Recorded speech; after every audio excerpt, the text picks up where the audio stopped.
Kwa wapenzi wa muziki tokea hapa nchini Kenya ama East Africa kiujumla, tunasikitika kuletea habari ambayo sio njema, na ni habari kuhusiana na kifo ama ripoti za kifo cha mwanamuziki Stupid Boy ambaye alikuwa amejulikana kwa nyimbo zake za ghetto ghetto ama ukipenda gengetone. Stupid Boy wengi bila shaka mtakuwa mnamjua kwa wimbo wake wa G-Bag na Jag ambao ulihit sana mwaka jana.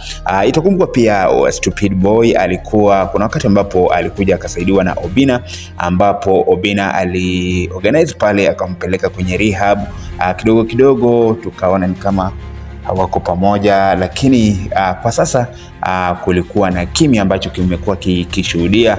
Hamna kati ya hawa wawili, hamna yeyote ambaye amekuwa akizungumza, kila mtu amekuwa akifanya mambo yake. Lakini pia Stupid Boy alikuwa anaendelea na muziki wake.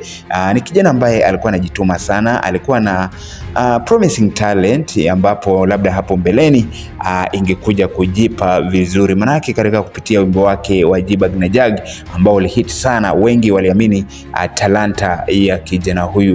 Lakini habari hizi tumeweza kupata pale kwenye Nairobi Gossip, ambapo wamekuwa naweza sema kwamba wamekuwa baadhi ya watu wa kwanza kupost, na kile ambacho kimepostiwa pale, kuna baadhi ya mashabiki ambapo wamekuwa na hisia tofauti. Labda tu nikipitia baadhi ya comments za Wakenya ama mafans wa sanaa tokea hapa nchini Kenya ambapo walikuwa wana react pale. Kuna huyu anasema kwamba ni depression na alcohol.